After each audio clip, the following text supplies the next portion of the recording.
Okay, so welcome everybody to the 41st episode of the SFU Sports Analytics Virtual Seminar Series. Today we have Jonas Worth, Tyler O, and Huy Nguyen from SFU to discuss championing analytics. Sports analytics supports historic SFU GNAC soccer championship wins.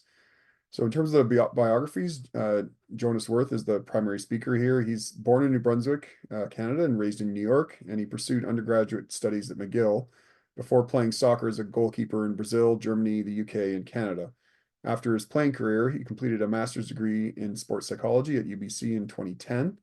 He has then worked with multiple teams and individual athletes to develop their mental skills at the elite level.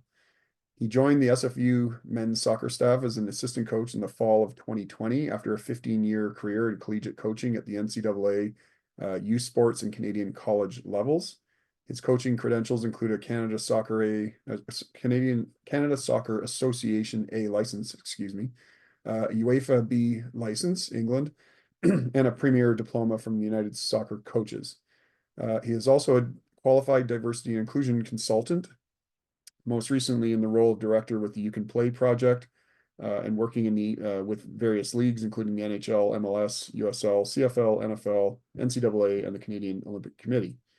Tyler O and Huy Nguyen are major in statistics and data science, respectively. And these are programs that are in the Department of Statistics and Actuarial Science at Simon Fraser University. Both are avid soccer fans, following the English Premier League in particular, and both play recreationally.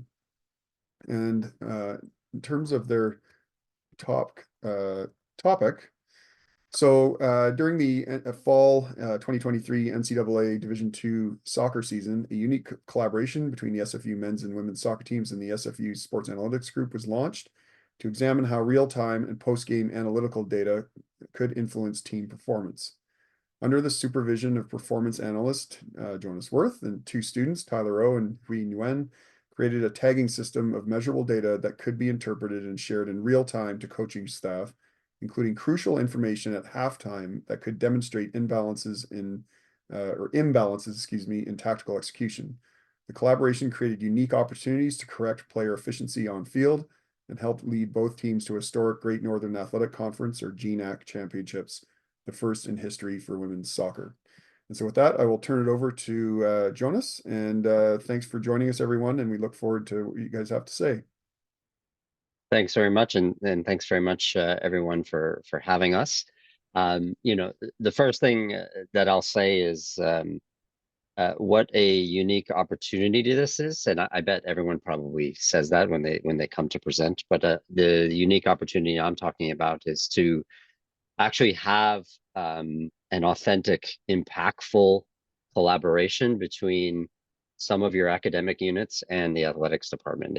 If um, the only similar experience I've ever been able to witness and maybe not participate in as often happens at the top 10 American football schools in the NCAA. And so to have such an opportunity to do this, was very exciting and a lot of unknown waters. But I think as I will try to tell the story of today, an incredible success that actually exceeded all expectations. And I'm going to let them speak a little bit more at the end. But if Tyler and Huy, if you could just introduce yourselves just very, very briefly and just say hello and just, 2, 3 sentences about, what you love about the game and what brought you to this project. And then I will get into the presentation. So Tyler, you want to go first? I see you first.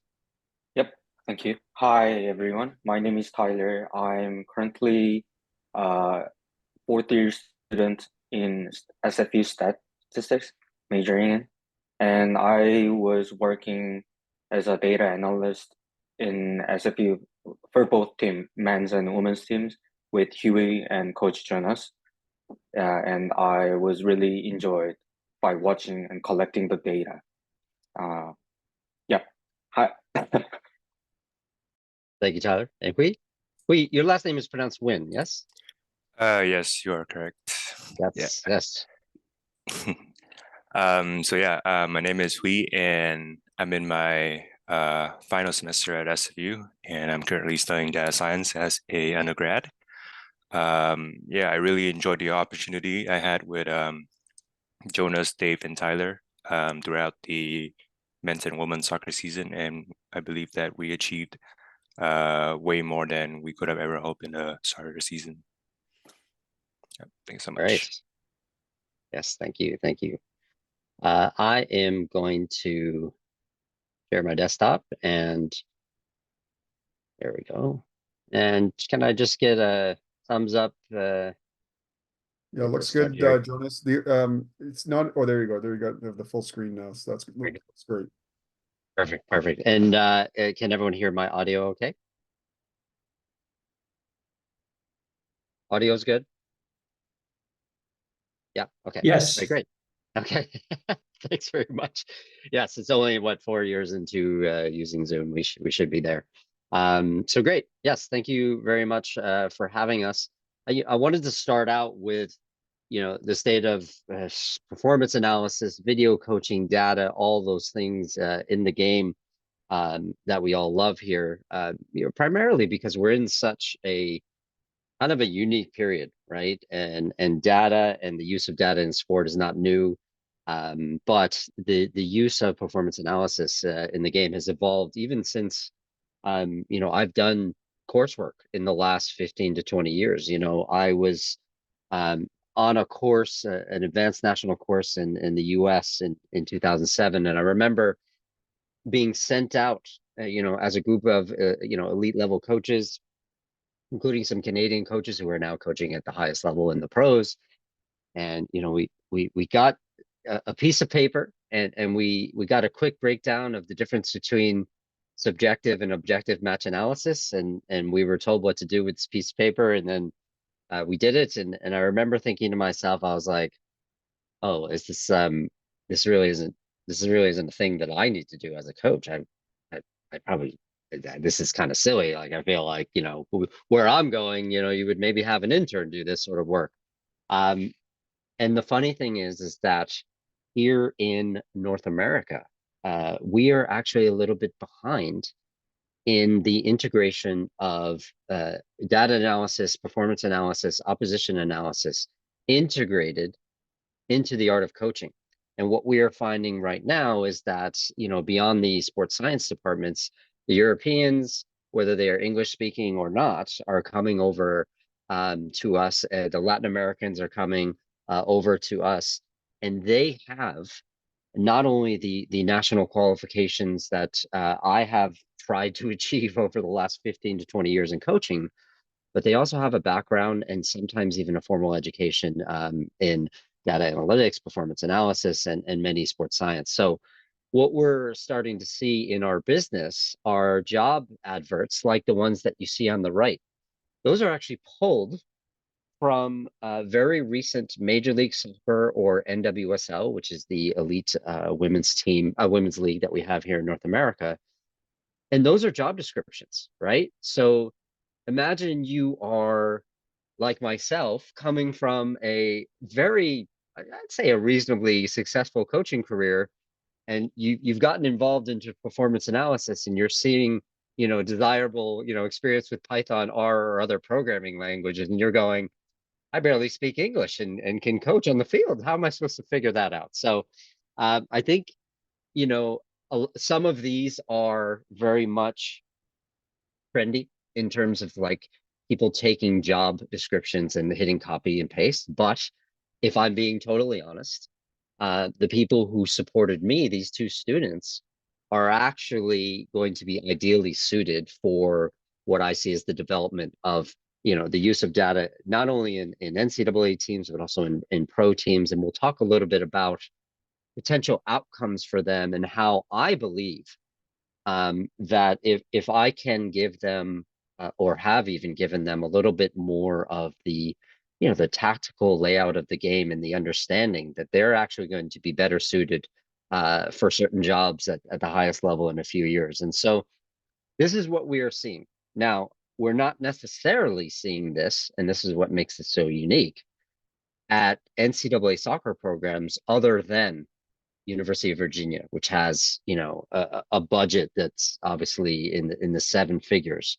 You know, top 25 soccer programs, and even some of those are, again, taking the traditional coach and essentially teaching them how to use performance analysis software. So what we have been able to achieve here just in year one is actually quite unique, and to have two qualified people who, you know, very quickly were able to understand what we were working with and what we were trying to do, is why I'll probably continuously mention how much you know, we overachieved this year. So back when I first came to SFU, we did have someone who did video for us, and they, you know, what they did for us was very simply cut video, maybe show some clips, you know, at halftime in the locker room, and ultimately they were a coach, and that's what they did, right?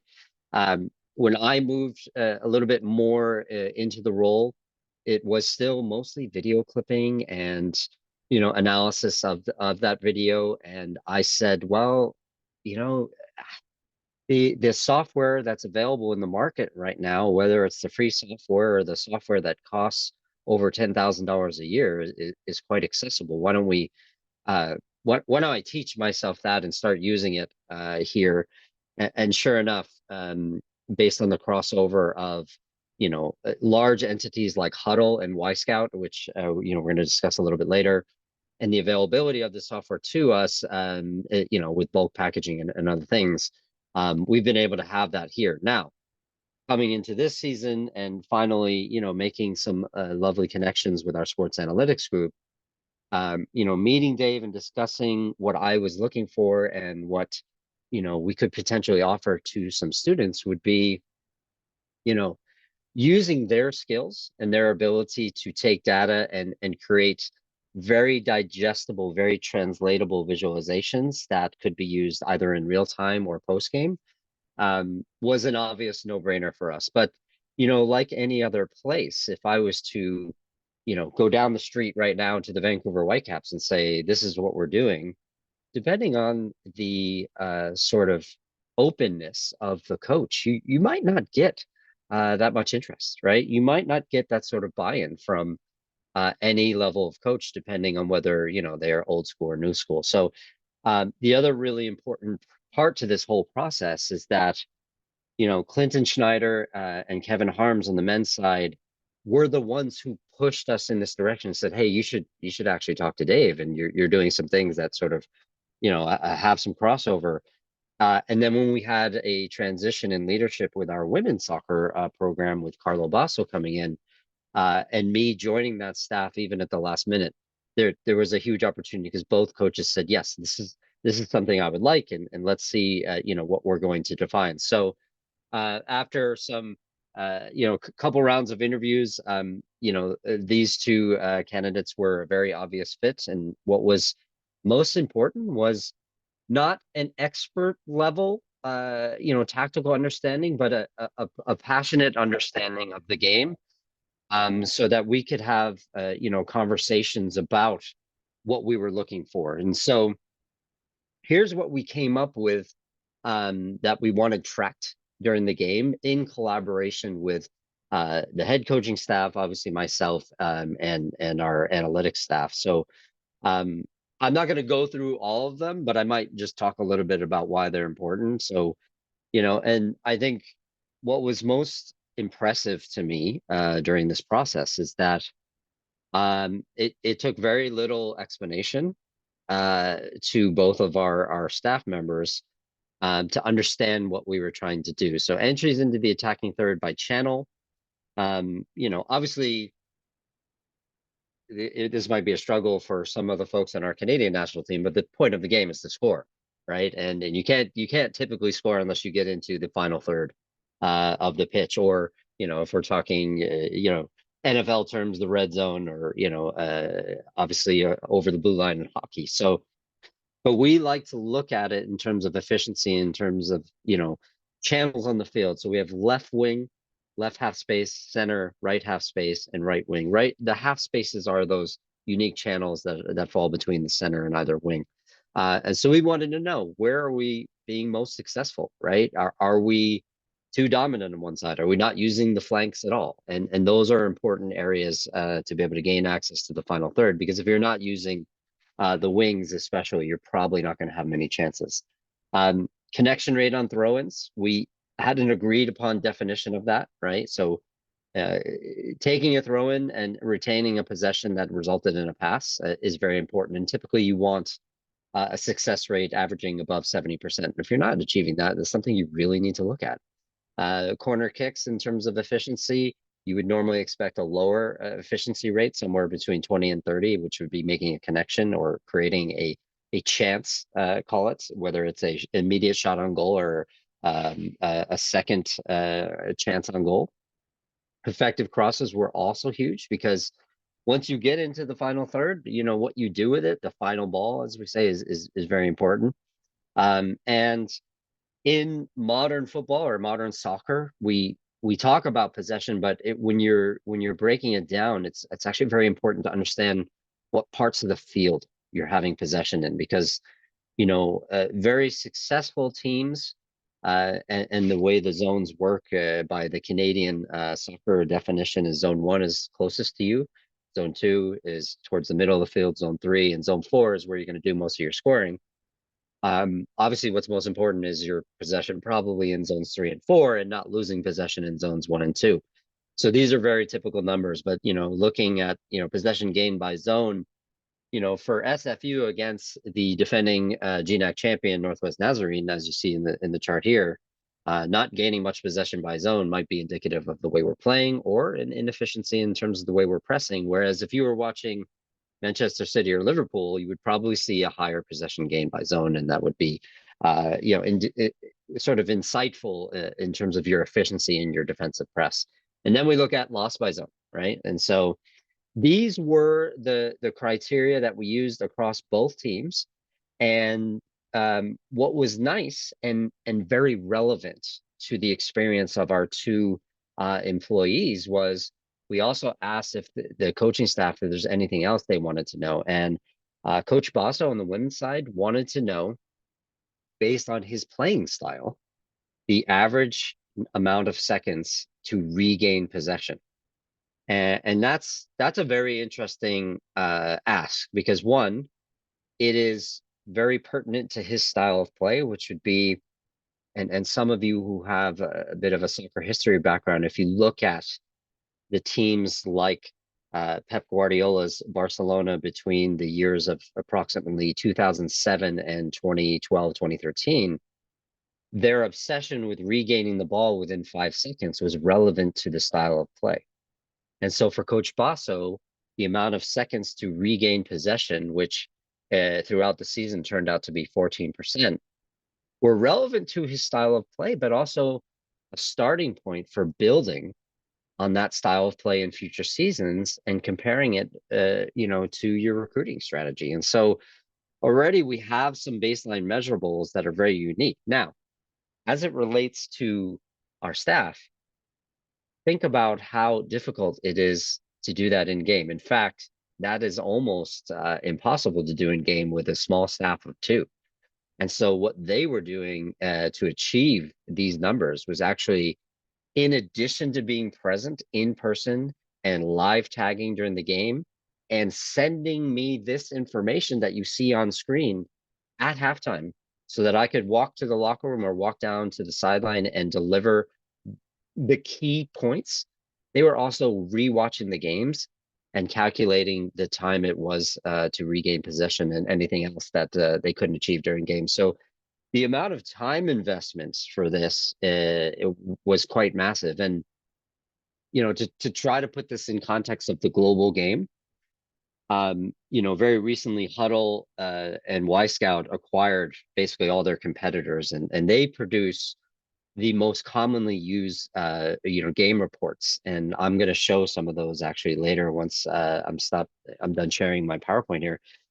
And there are approximately 20-page documents that are produced within 12 hours of the final whistle. And what's interesting is that we were able to achieve about 25% of what is achieved in those documents, except that they have a staff of typically 20 people working on a single game.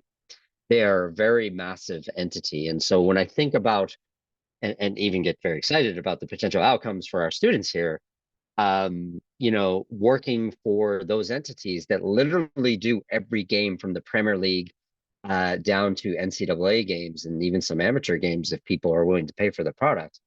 There's so many potential job outcomes for them, but I'll get to that in a minute. And I will show you what that looks like. But our outcomes actually are very similar. And so this is some of what was produced by our staff members. And this is actually throughout the season. And if we look at this chart, I don't remember, I believe this is the men's, but yes, because the center is very low. So this would be a men's chart, and this would indicate success, because you're not going to get a whole lot of going down the center of the pitch, and this is entered in the attacking third throughout the entire season. This to me is indicative of a successful team that occasionally gets to the middle, but mostly does their work in the same way that a Manchester City or Liverpool do, right? And so the reason why this is helpful for me in a post-game and even a post-season sense is now, when I am working on IDPs, which would be an individual development plan for the spring season, I can say to our left winger, I was like, look at your efficiency here, right? Look at the entries into the attacking third. What do you think we can do as a team to, improve our efficiency with the final ball? Because now we have some positive measurables, and then we have some things that need areas for improvement. And so this makes my job in the spring, albeit a lot more labor intensive, but when you can share these numbers and integrate this into the process of whether it's a mental training session or just an IDP, there's some data sets that are very digestible for both the coaching staff and the athlete, but it's a great launching point for improvement and working on individual skills. And I can tell you that it was very interesting and dare I say data lucky, that on the women's side, our two staff members broke it down between the first half of the season and the second half of the season. It actually turns out that there was one winger that became healthy in the second half of the season, and it completely changed the way we got into the attacking third. We became very right side dominant and successful from the right side. And so being able to share that with her on the women's side is going to make an IDP that's not only very measurable, but also motivational. Because I can literally now say to her, look at the difference between the first half of the season without you and then the second half of the season. And so I'm super excited about that, because the coach doesn't really get to do that unless you literally are breaking down film for hours and hours and hours, which actually is my job anyway. But to have that measurable data in conjunction with individualized clips is a tool that, once again, you're not going to get that outside the pro levels. These are not established things. And even if I think about a lot of MLS teams or NWSL teams, in MLS, you will have typically one lead performance analyst and maybe an assistant. So the assistant is normally working the camera and doing some live tagging, and then they're both, the head analyst is probably doing more macro level video analysis, and then the assistant is probably worried about filming training and breaking down training. Unless they get people like our staff members on their staff, even as interns, they're not getting this data.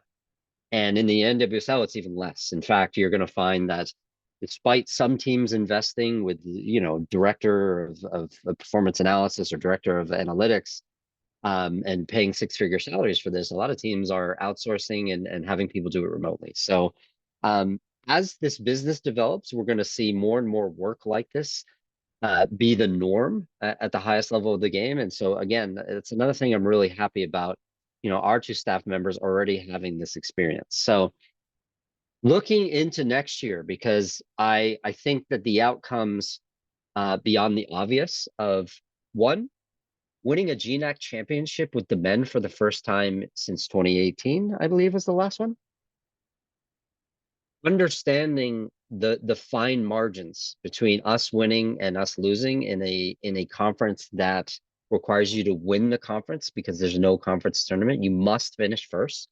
in order to qualify for the tournament. I've been here 4 years and we've not achieved that. What are those fine margins? For me, this is one of those fine margins. Like this, what you're seeing on screen, in addition, so that's what my booth looks like, and if I can create the space for our students, I would like them to be maybe permanently side by side with me, as opposed to maybe in the media booth for next year, even though there's more space in there. This is typically what we're looking at. And so on a game day, we've got these AI cameras from Speedio. Speedio is one of the European companies that does this. Huddle also has their own cameras, but we switched to Speedio because Huddle, ironically, does not ship their cameras to Canada. And Speedio, being a European, very focused football entity, as in soccer entity, they were very keen on getting us as a client. So this is typically what I'm doing during the game, which absolutely takes away from me looking at subjective tactical alignments. So my hope is that by using these panels, and you can see there are attacking oriented panels in blue, defensive oriented panels in red, and then you can actually cross over and tag up a specific player in conjunction with those tag panels, and then have this ready to go to them. This software takes a lot of the work out, but it does require someone who would understand the importance of that, and then using them to create clips. So what I'd like to do, if we can have similar staff members, or maybe anyone returning, is to have them get a little bit more involved in this, because I think people who are already gifted at creating visualizations post-game, I think getting a little bit more development on the soccer side via tagging a live game could be, again, very important for them as they look to apply for jobs. We're also looking at, what we do with the video, right? So, if we had an ideal world and Huddle had been willing to ship that camera, we would have had a Huddle Sports Code Elite license, which is, quite frankly, the top video analysis software in the world. It is the norm in every professional league. You will see Huddle Sports Code, or they typically just call it Sports Code because Huddle, I think, required it. But there are different levels of Huddle Sports Code, and we had actually planned on purchasing this software, but because of the lack of the camera, we had to look at other brands, and we did use some offline software to do video analysts. And right here I'm showing Metrica Play, which was the standard performance analysis software in MLS for many years, primarily because it starts as a free package. We used My Video Analyzer, which is another form of offline software that currently goes for around 12,000 Canadian dollars, sorry, 1,200 Canadian dollars per year. And then there's Huddle Sports Code, which it currently is around 8,500 US, or $12,000 a year. So, if I am thinking about the ideal outcomes for our analytics students, getting them to start using some of this software would be ideal. And now that I have, some experience teaching, both My Video Analyzer and programs like Metrica, literally what you're looking at on screen is a free version of the software, and you could do a lot with it. Yeah, there are some limitations, obviously, per month, but if I'm able to use that as a teaching tool, we could essentially create people who are ready to be hired at the pro level right now. And so that's what was always so important about this experience, is I'm thinking, it's like, okay, if I'm going to have these folks helping me, how do I make sure they get a job after, right?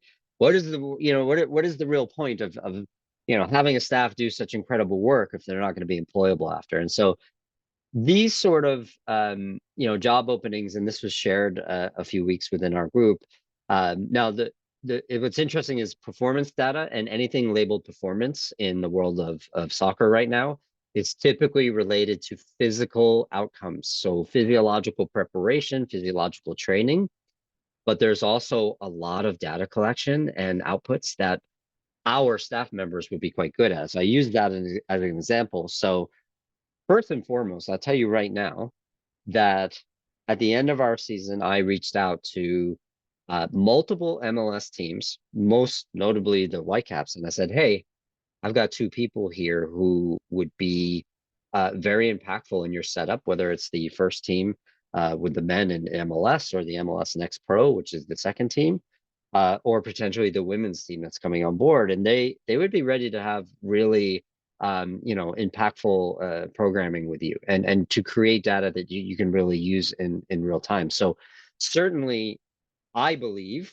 knowing what I know, having so many colleagues in the field, my business partner, for example, worked for John Herdman and New Zealand and Canada before setting up the Whitecaps department. He's always asking me, do you know anyone who could take on this role? People across the country are always saying, hey, I really need someone who's willing to move to Toronto and take on this data collection job for $50,000 as an entry level salary. Do you know anyone? So I'm going to tell you right now that our two students, when they graduate, they will fit the bill, whether they continue to work with me or they continue to take on internships that are similar. They will fit that bill because a lot of these jobs are still, for better or for worse, in North America at the moment. When they're not the director level jobs, they are entry level, but that means there's an opportunity. That means there's an opportunity. A club like the Vancouver Whitecaps, they're not going to hire me in my mid 40s with all the badges that I have, because they're going to look at me and be like, well, we can't afford him, and he doesn't necessarily have the languages we're looking for, right? And I don't mean my English, French, Spanish, and Portuguese, right? I'm talking about the languages that our two staff members can use. So they're also transferable to other sports, right? And I think that this experience, if you even look at the experience of those doing a master's in performance analysis, they are working with rugby, they're working with hockey, they're working with American football. It is truly transferable, because as long as you have a bit of understanding of the data that you're trying to obtain, you have that specified background that they're looking for in terms of creating visuals.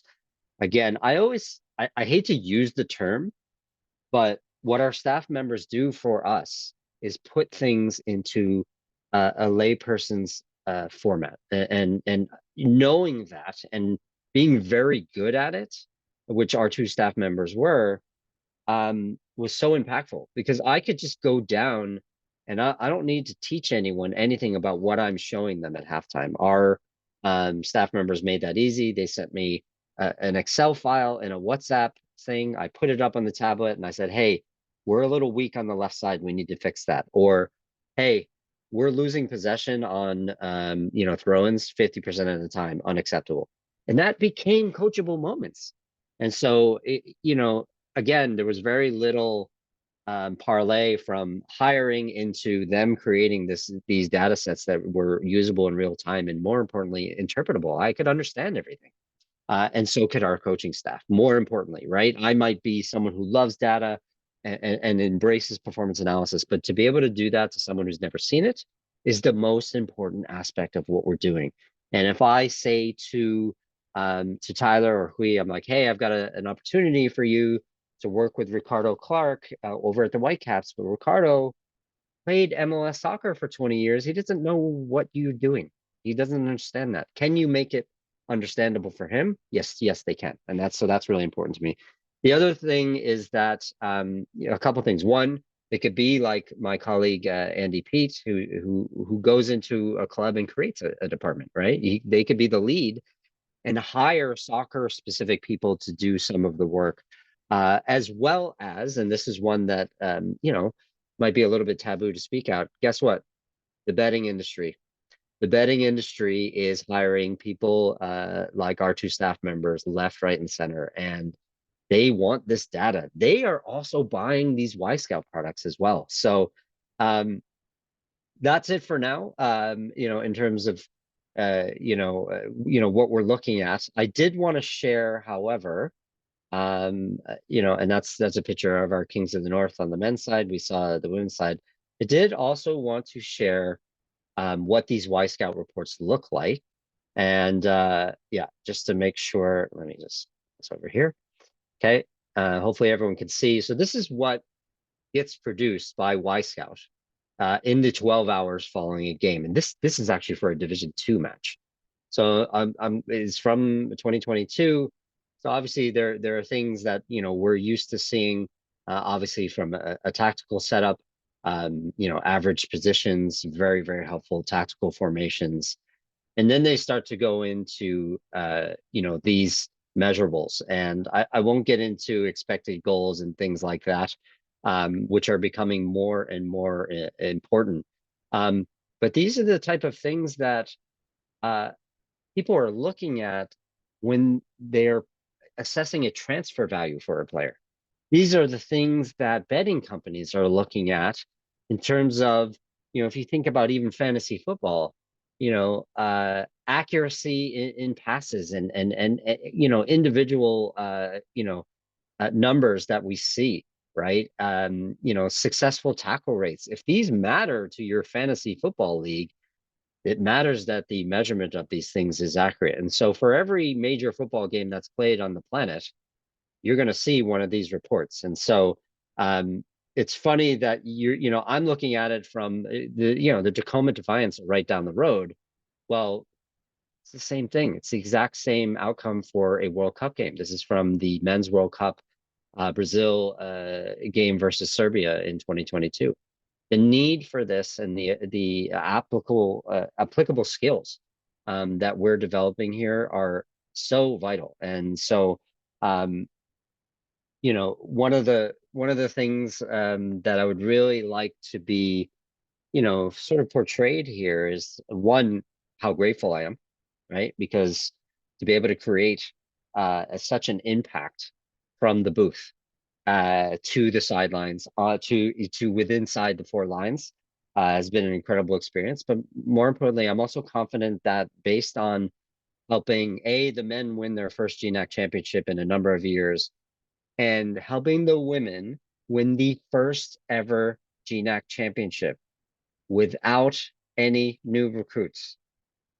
I mean, that's you can't measure how important that is. You can't measure the impact. And I believe that a lot of our work was impacting both genders, and I'm extremely grateful for it. So I do want to turn it over to our two analysts real quick to just, you know, speak from the heart and talk about the experience. Maybe talk about, you know, what you liked, what you didn't, what you learned, what you didn't, what you'd like to learn, and just, you know, sort of speak openly about your experience. And then after we're done there, we'll open it up to questions. So Tyler, Huy, who would like to go first?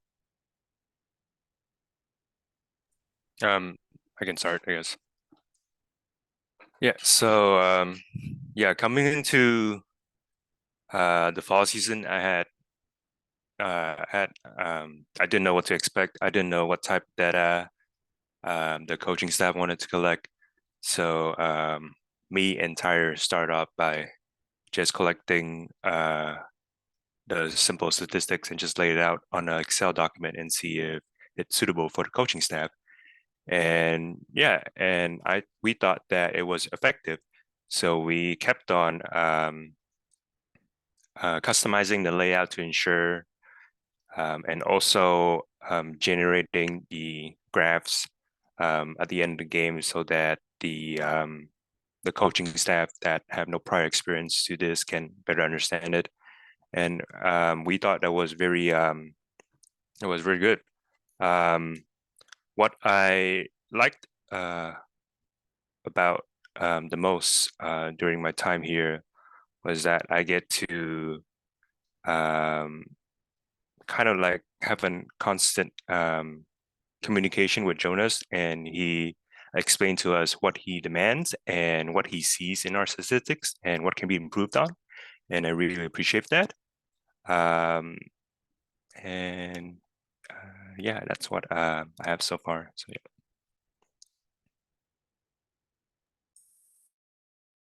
Thank you, Huy. Tyler? Oh yeah, so Huey already mentioned the kind of similar things that I experienced. So maybe I can say about what I learned about. is before having this experience, I haven't watched the soccer game in person, but this time I had many chances to watch the actual games in person, and I learned a lot.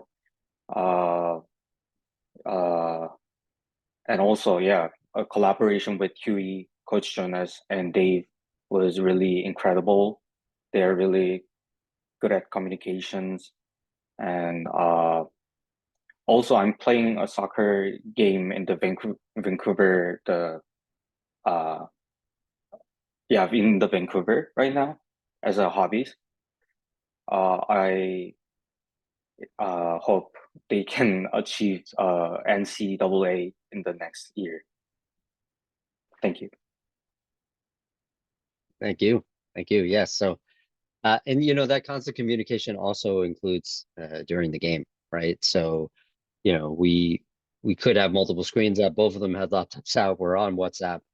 And you know, the efficiency was, like I said, is something that you typically, you know, if you turn on a game today, this weekend, you watch a Premier League game, you watch a Women's Super League game, you see that person on the sideline watching a tablet with their earpiece in, they're talking to Tyler and Huy. That's who they're talking to. And so I'm really excited, like I said, about, you know, what they can achieve. And we have continued our conversation. You know, I put it out to them, you know, in a chat in December. I was like, how do you guys feel about, you know, regression and its use in assessing transfer values? Because that's, for better or for worse, actually happening in our workplace. So, and they're, you know, they each have enough awareness to understand how impactful that is, and even if you are just learning some of the, you know, advanced tactics that are involved in a game that you might only get on a national coaching course, I think it's easier to catch up with that. As much as I don't want to diminish my achievements in the soccer world, it's easier to catch up with that than it is to, you know, kind of do what they do. So happy to take any questions for any one of us, and you know, or to take general questions about, you know, the field of performance analysis and data analytics in the game, and yeah, with ready to open it up to the panel here. Great. Thanks everyone for the talk, and yeah, that was very inspiring, and yeah, lots of interesting points made, and I especially appreciated, you know, your focus on, you know, preparing these guys for future careers, because obviously that's a big part of what we do, and you know, to make athletics part of the academic mission of the university, I think is very important nowadays, because, you know, we're always questioning the value of different aspects of the university, and you know, like if we can be offering a world-class experience to students, you know, experiential learning is a big part of what we do. So I think that's very important. Yeah, so I'll open it up to the audience. Maybe you can either raise your hand like virtually, or put the question in the chat. Please don't be shy. We got quite a bit of time here, and maybe I'll start. So Jonas, have you in your so just sort of to give a bit of context, like what Jonas is in terms of performance analysis, it's a profession where it's a sports science, you know, an aspect of sports science that for which there is, to my understanding, no formal education in Canada. So, you know, these programs are available in the UK, maybe in Australia. I don't even know. But to get educated in performance analysis is actually very difficult. But we do have a fairly strong tradition in Canada, and in particular at UBC, with Ian Franks and some other researchers in aspect of performance analysis called notational analysis. And I'm wondering, Jonas, does that ring a bell at all? Did you have to do notational analysis at one point in your career? And if so, how, you know, can you discuss sort of how performance analysis has evolved, you know, during your time? Yeah, and that's a great question, because honestly, if I could go back and do a master's again, I probably would do some sort of program that is similar. You know, in my program, although it was heavily centered in, you know, coaching science, so all the aspects of coaching science, mine was primarily in counseling psychology and psychology in order to become a sports psychologist. But my career demands have said, you need to learn this. And, there's plenty of coursework that can be done out there in the field, but it continues to evolve faster than anything that I've seen. I'm just going to read a message from Jasmine Mander, who is our women's national team performance analyst. She's just been promoted to become a full-time assistant coach, and her job has been posted. And I said to her, I was like, the job description with the Canada Soccer Association looks pretty feasible. It looks, I would say it looks like it has less demands. And, her response was, there's many ways to be an analyst. And that is what's happening in the business right now. There are people who are being paid to do the exact same thing for an entry-level salary as people being paid a six-figure salary. And so the difference primarily is that the demands that we're seeing over in Europe, for example, they want that master's in performance analysis, because in the UK alone, there are probably 20 master's level programs in it. They are multidisciplinary in nature, and but they actually, the coursework is mostly applied. It's mostly experiential learning. One of the programs that I looked at a few years ago, before I started just actually creating my own network of performance analysts and actually trading secrets with them and trying to learn from each other, almost peer-to-peer education, which has actually been quite successful. One of the programs I looked at, the main highlight of the program was a free access to Sports Code Elite for a year, which is huge, right? And an internship with local soccer clubs. And so that's, if you're going to look at these programs in the English speaking world, the majority of them are in the UK. I think there's a few in Australia, and surprisingly, there's not that many in the US. And it reminds me of the early days of applied sports psychology and that sort of battle for legitimacy in the sporting world, coming from the academic world, right? And so I would actually love to see more programs in Canada be developed that offer this type of experience, where you get that requirement of using the software in some form of real-time environment. And even if that is, like myself, I was basically hired as an intern at UBC in the first semester of my master's, and it evolved from there. And then I ultimately became a coach on the staff. I think those sort of programs are probably still the most relevant, but we have to have some sort of theoretical background. We have to have some sort of, requirements and learning that go beyond what I've basically tried to achieve in my own personal life as a professional, and almost develop on my own. I've taken every course in performance analysis that is available in the English language on the planet, from courses over in the English language world in Europe, the United Soccer Coaches. There's barely any offered by U.S. Soccer. In fact, they do talent identification, but they haven't really gotten into the sort of how we take data and interpret data, and create something that can measure the value of a player, even if it is a 14, 15, or 16-year-old player, that they're trying to make a decision between 2 or 3 players from across the country, and they apply these data sets to them and say, actually, this might indicate that this person will be more effective long term, in addition to the subjective interpretation. There aren't enough programs that teach us how to do that. And I would say the best one that I've had so far was from the PFSA, which was, I believe is called the Professional Football Scouting Association. They've just developed a lot of coursework that can be taken either in person or asynchronous, that really puts you to task. It gives you a Y Scout report and some video and says, go tell me why the right back covering Lionel Messi was efficient or not efficient. And it's, those courses take approximately 30 to 100 hours to complete.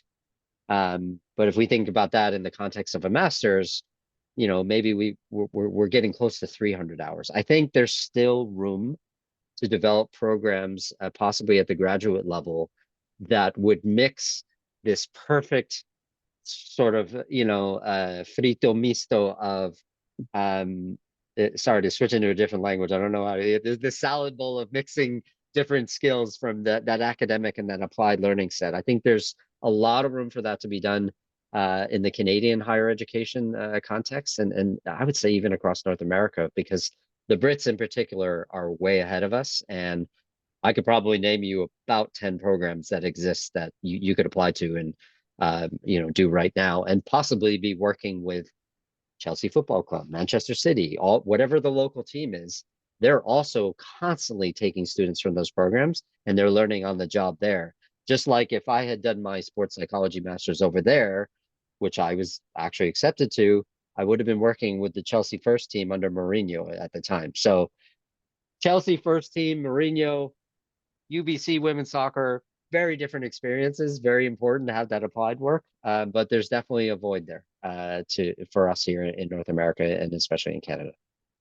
Okay, thank you. There's a question in the chat from Amara. Given the resource constraints in carrying a staff of video analysts, I know many, sorry, getting lost here. I know many team sports look to other external measures to support tactical analysis. I'm wondering if your group has looked at or is looking to include physical prep measures such as sprint measures or physical competition measures such as GPS to support the types of questions you are answering. Yes, the answer is 100%. There have been a few limitations in terms of the hardware. And so what our limitation has been, particularly at SFU, is where the data is stored on a GPS. We actually own them. We actually own these GPS trackers, and we're not able to use them because of where the data is stored with that particular product. And I can tell you that the strength and conditioning department at SFU, especially with their new leader, is looking to be able to collect and assess that a little bit more often. That being said, some of the video performance analysis software, as long as you pay for the right package, also measures that. And it is a little labor intensive at times, but it is a workaround that we could possibly have depending on our level of investment.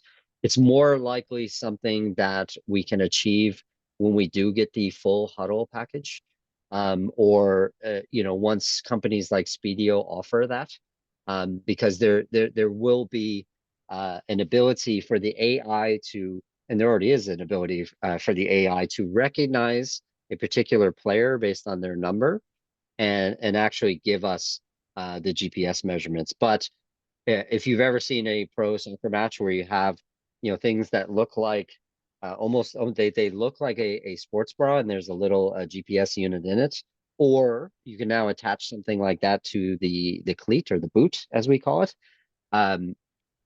We have the ability, or we own that hardware, but we haven't been able to use it yet. And once we can get over that hurdle, quite frankly, it is relevant because if I'm trying to assess the value of, let's say, the you know, the right backs that are available in the market right now, coming from non-major leagues in Europe. So let's say, you know, a right back in Greece, a right back in the French second division, a right back in the Portuguese second division, and a right back in the German second division. If I can assess the distance traveled and the max speed of those players, those numbers go into their transfer value. And I have those data sets for some of my individual clients that I work with, that I do video and mental training with.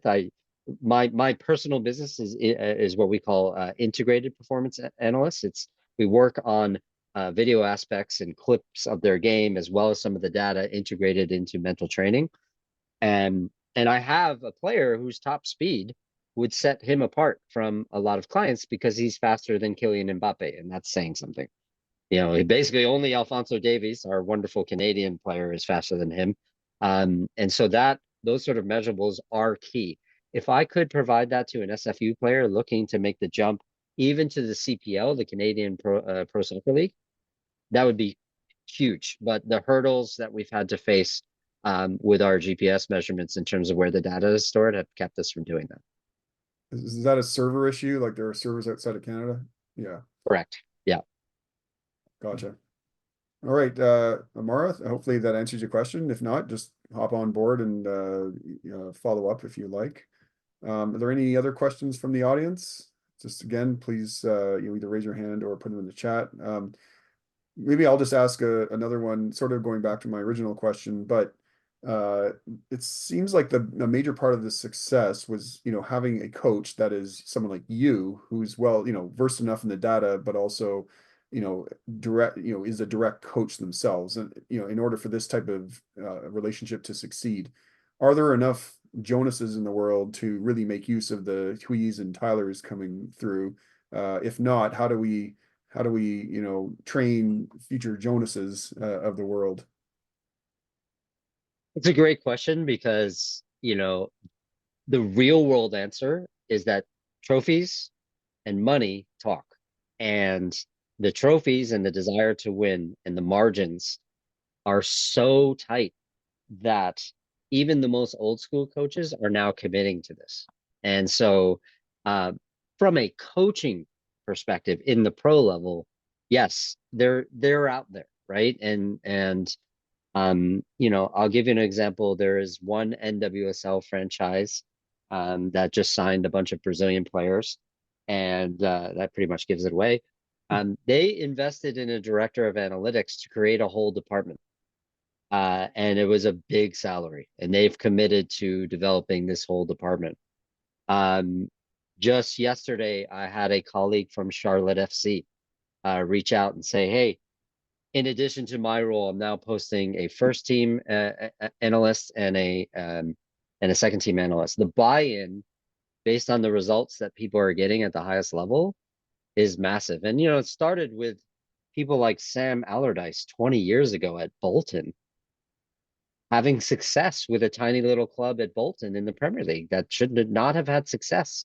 And a lot of people, it's funny, a lot of people label him as old school, but he's actually, when it comes to sports science. Now, in terms of realizing the advantage of being on a campus that has a sports analytics group or something similar, in those collaborations, I think they've certainly been around, but I think, one of the limitations is often like, well, where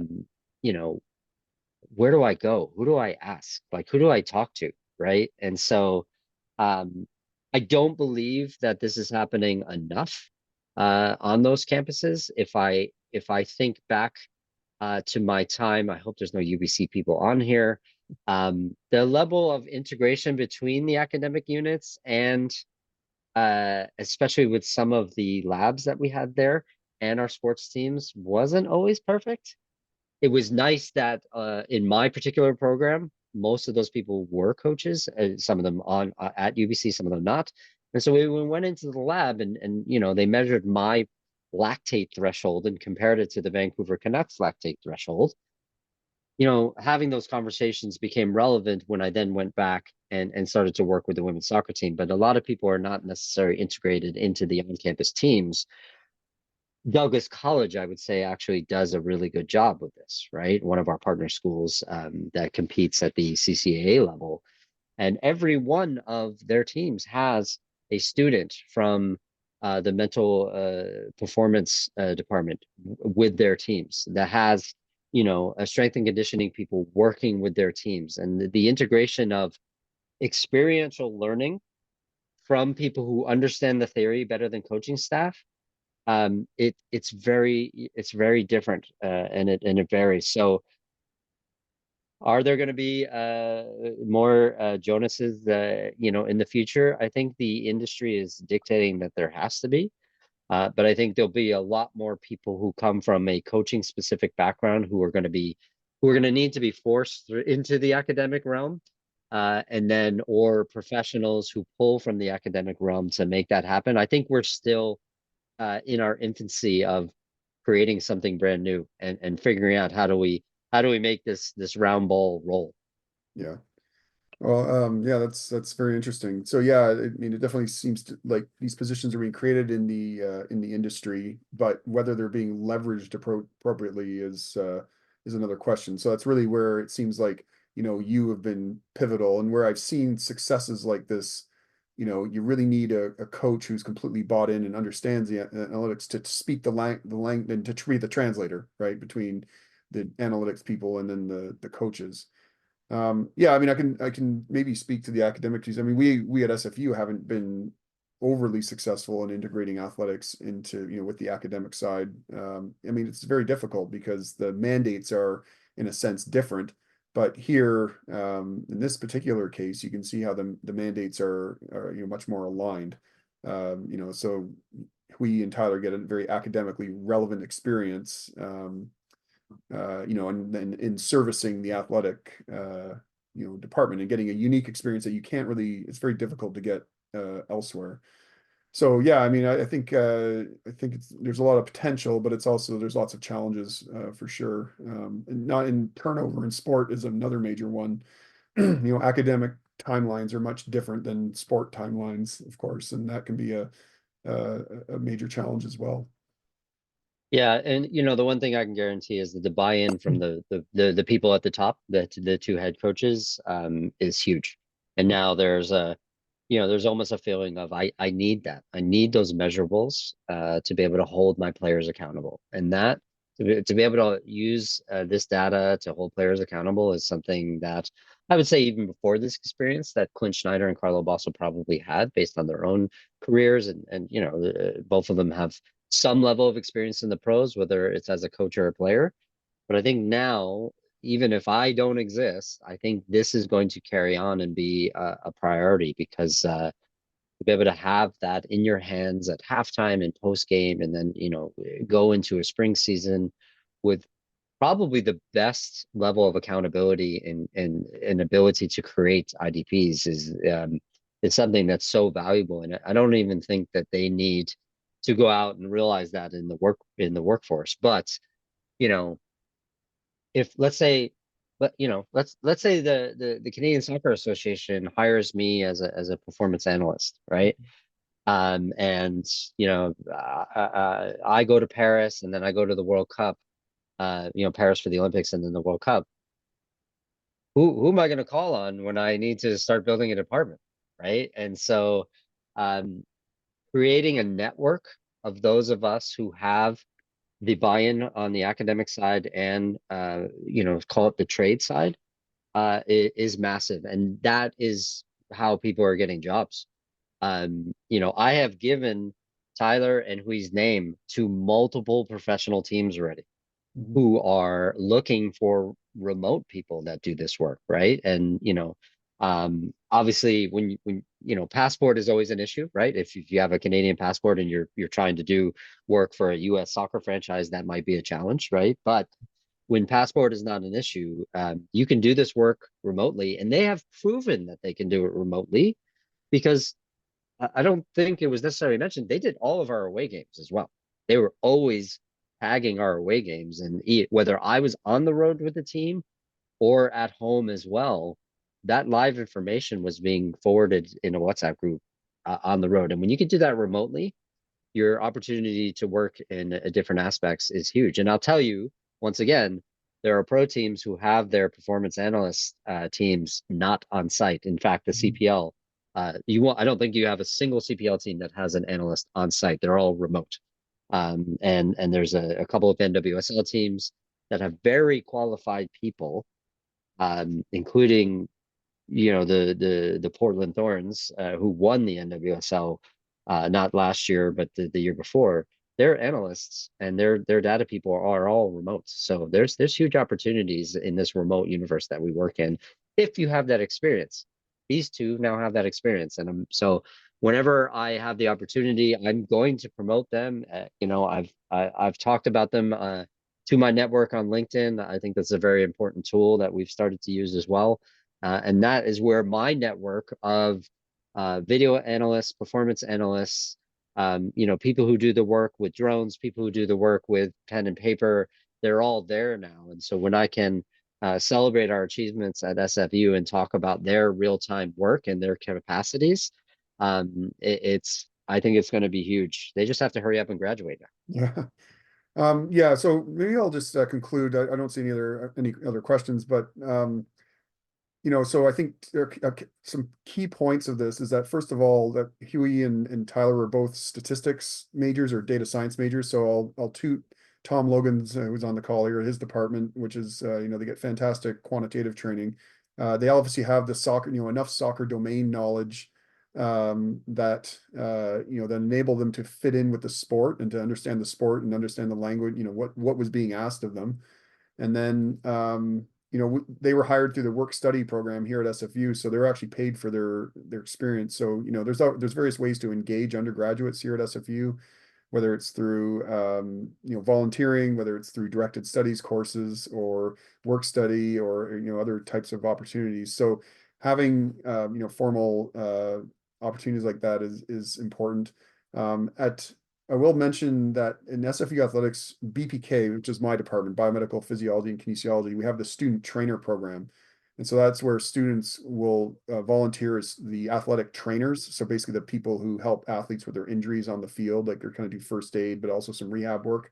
A lot of our students partake in this, and this goes on their co-curricular record. So one has their transcript, but they also, as part of your transcript, outside of coursework, there's something called the co-curricular record. And there's certain activities that students can do where these will get listed on their transcript under this co-curricular record aspect. And so I think that's another avenue, again, for the academics that are that are listening to the talk. If you're interested in pursuing, developing these types of relationships and creating programs, there's lots of different opportunities that may be appealing for students. That's a key part of their training and will motivate them to partake in these types of activities. In some cases they may not be paid, but they can be for credit or be a key piece on that CV. So yeah, so I just thought I'd mention that for everybody out there. Okay, well, on that note, I'm going to stop the recording here, but before I do, let's give Jonas, Huy, and Tyler a round of applause, and thank you very much for attending. Really appreciate everyone's time. Thank you for having us. Awesome.